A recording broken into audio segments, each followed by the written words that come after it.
Have you felt broken after divorce or other heartbreak? Are you looking for hope, inspiration, and tools to help you heal? Then you've come to the right place. Welcome to From Heartbreak to Healing podcast. I'm Sandy Falter, a certified grief coach, mom, and grandma. My own journey of loss once left my heart shattered, but God met me in the brokenness, and step by step, I learned how to rebuild a beautiful, joy-filled life. Now I'm here to walk with you.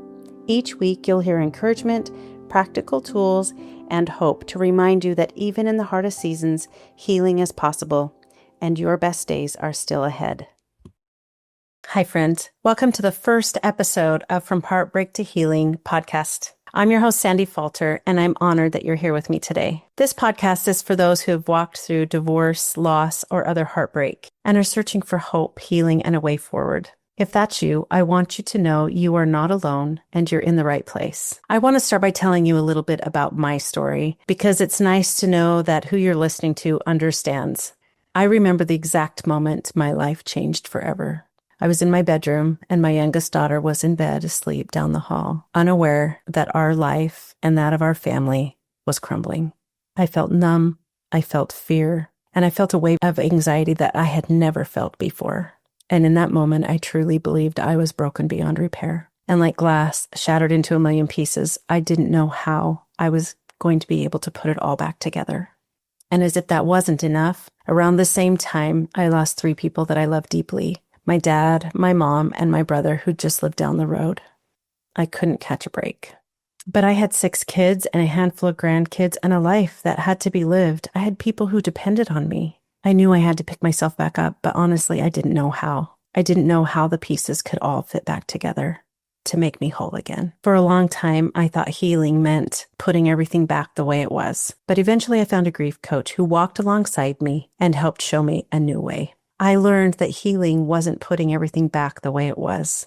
I could take the pieces and make something new. That's where my healing journey began. I discovered tools, practices, and sound principles to guide me. Slowly, step by step, my heart began to change. I never thought I would be happy again, but today I can honestly say that I am living a joy-filled, happy, and purposeful life. And that's why I'm here with you now. Today, as a certified grief coach, I guide Christian women who have experienced divorce, heartbreak, or other loss through the same process that helped me. Practical steps, encouragement, sound principles, and a lot of hope so that they can move forward and create a life filled with love, joy, and purpose. If you're feeling numb, broken, or overwhelmed with fear or grief, I want you to know you're not alone. I've been there, and I'm here to walk this road with you. And it's okay for you to be right where you are. It's part of your journey, and you won't feel this way forever. Please don't give up hope for healing. You don't have to have it all figured out, and you don't have to be strong today. What you do need to know is that you're not alone. God has not forgotten you.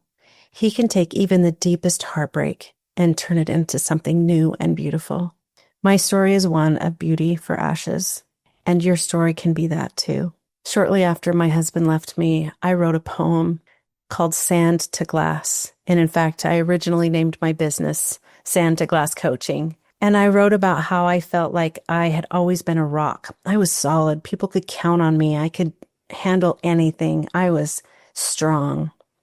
And then I was shattered. I was pulverized and it was painful. And then I was left in little pieces like sand. And sand is not strong on its own. Sand has to rely on other things or people to make it strong. And I too had to learn to rely on others and God. And in that process, I saw God refining me. And sand can turn into glass. And glass is beautiful and has many purposes. And I could see in my life how God was using this refining time to make something new and beautiful out of my life. So it's okay if you're not strong right now. It's okay if right now you have been crushed and you feel like sand and need to rely on others and the strength of Christ to get you through. But if you're patient, if you hold on to hope, you will see God refining you. And his purposes will be made known and you'll be made into something strong and beautiful. If you're wondering what to expect on this podcast from Heartbreak to Healing, each episode I will have honest conversations with you about healing, about heartbreak, about the process. I'll share practical tools, sound, time-tested principles, coping skills, encouragement rooted in faith, and sometimes I'll bring in some special friends to share their stories and their experience and expertise that will help you on your healing journey. Together, we're going to take the small but powerful steps to help you move forward in creating a life of purpose, joy, and love. Thank you for spending this first episode with me on From Heartbreak to Healing podcast. It means the world to me that you're here. If this episode spoke to your heart, I would love for you to subscribe or follow me so that you don't miss all the things coming up next. And if you'd like some free resources to support you right now, you can go to coach.sandyfalter.com. I'll put that in the show notes. But most importantly, my friend, I want you to remember that even if you are in the hardest season, you are stronger than you feel. You are deeply loved, and there is hope for healing. Thank you for spending this time with me on From Heartbreak to Healing podcast. My hope is that you leave each episode reminded that you are not alone and that God has hope, peace, and a purpose waiting for you beyond the heartbreak. If today's conversation encouraged you, please share it with a friend who needs it too. And don't forget to click the link in the show notes for free resources to support you on your healing journey. Until next time, my friend, remember you are stronger than you feel, you are enough exactly as you are, and you are deeply loved.